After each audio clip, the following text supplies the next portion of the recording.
नमस्कार। 6 AM news time की तरफ से मैं करिश्मा गांगुली। तो वीडियो में आगे बढ़ने से पहले 6 AM न्यूज़ टाइम चैनल को सब्सक्राइब करो, लाइक करो, कमेंट करो और शेयर करना तो बिल्कुल ही मत भूलना। तो आज हम बात करेंगे देश में चल रहे शिक्षा के व्यवसायीकरण, जो कि देश और समाज के लिए बहुत ही घातक है। शिक्षा का अधिकार कानून आरटीआई की एक दशक स्थिति जस के तस 15 से 20 वर्षों में क्यों और कैसे हुआ शिक्षा का व्यवसायीकरण। प्राइवेट स्कूलों के पूंजीपतियों के इशारों पर नाचते, गरीब विद्यार्थियों के भविष्य की जिम्मेदारी लेने वाले अधिकारी और कर्मचारी की मौन स्वीकृति के चलते ही 15 से 20 वर्षों में तेज गति से प्रदेशों में निजी स्कूलों ने शिक्षा का व्यवसायीकरण किया है। दक्षिण अफ्रीका के प्रथम भूतपूर्व राष्ट्रपति नेल्सन मंडेला ने कहा है कि शिक्षा सबसे ताकतवर हथियार है जिसे आप दुनिया बदलने के लिए इस्तेमाल कर सकते हैं। यदि हम 20 साल पीछे देखते हैं तो हम पाते हैं कि इन्हीं स्कूल से पढ़े हुए बच्चे आगे जाकर प्रशासनिक अधिकारी, वैज्ञानिक, डॉक्टर, इंजीनियर इत्यादि बनते हैं। परंतु इन बीते 20 साल में ऐसा क्या हुआ कि प्राथमिक शिक्षा का स्तर अपने निम्नतम स्तर पर पहुंच गया। सरकारी स्कूल देश के वंचित और उपेक्षित समाज के बच्चों की शिक्षा और उज्जवल भविष्य के लिए महत्वपूर्ण है। मुख्यमंत्री आदित्यनाथ योगी ने शिक्षा के क्षेत्र में तेज गति से सुधार और प्रयास किए हैं, वो स्वागत योग्य है। परंतु सिर्फ सरकारी प्रयासों से नहीं सुधरेगी शिक्षा व्यवस्था। जब तक आप और हम मिलकर आगे बढ़कर इसमें प्रयास नहीं करेंगे, तब तक कोई भी प्रयास सफल नहीं होने वाला है।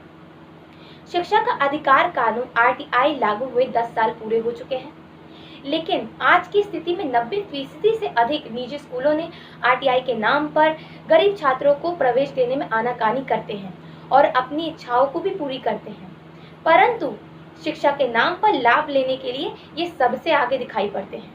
आखिर इन सब के खिलाफ कोई कार्रवाई क्यों नहीं होती है? कौन कौन इसका साथ दे रहा है? कौन कौन इसमें शामिल है?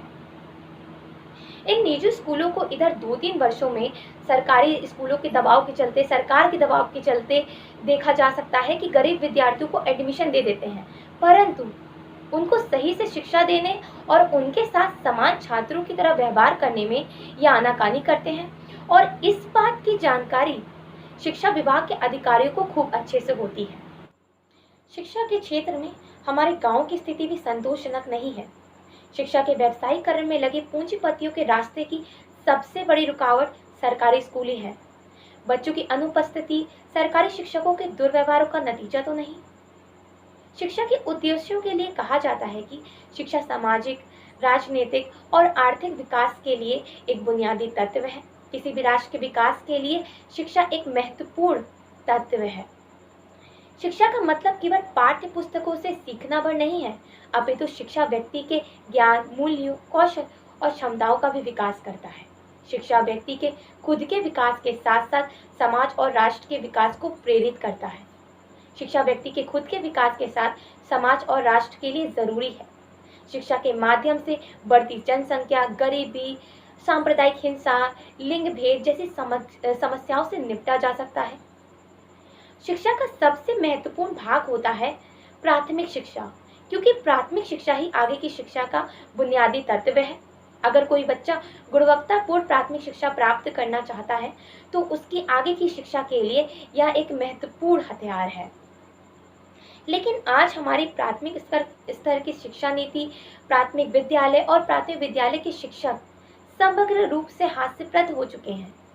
इलाहाबाद उच्च न्यायालय ने 18 अगस्त 2015 को उत्तर प्रदेश में सरकारी स्कूलों की स्थिति को देखते हुए अभूतपूर्व आदेश जारी किए, जिसमें कहा जाता है कि सरकारी अधिकारी, अर्ध सरकारी अधिकारी, स्थायी निकाय के प्रतिनिधि, न्यायपालिका और सभी प्रकार के लोग जो कि सरकारी कोष से वेतन या लाभ प्राप्त करते हैं, उन्हें अपने बच्चों को अनिवार्य रूप से सरकारी स्कूल में पढ़ाना पड़ेगा।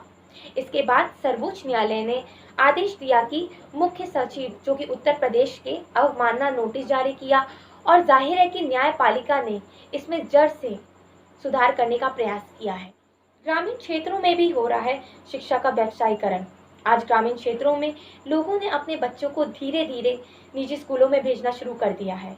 इन सरकारी स्कूलों में समाज के उन वर्गों के बच्चे जाते हैं जिन्हें शिक्षा की सबसे अधिक ज़रूरत है और शिक्षा ही इनका एकमात्र रास्ता है।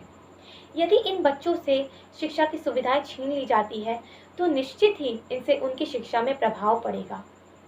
एक अनुमान के अनुसार देश में करीब 6 करोड़ बच्चे स्कूलों में नामांकित नहीं हैं और करीब 20 करोड़ बच्चे कक्षा 5 से पहले ही स्कूल छोड़ देते हैं। मतलब 26 करोड़ युवाएं अशिक्षित हैं और देश में अंधकारमय भविष्य के लिए शिक्षा छोड़ रहे हैं। घटते रुतबे के बावजूद आज भी कायम है शिक्षा व्यवस्था। तमाम विपरीत परिस्थितियों के चलते भी आज भी करीब 50% शहरी बच्चे और 80% ग्रामीण बच्चे सरकारी स्कूल में ही जा रहे हैं। आशा है कि हमारी शिक्षा का व्यवसायीकरण रुकेगा और हमारी शिक्षा नीति सबसे आगे जाएगी और इसमें सुधार होंगे। धन्यवाद।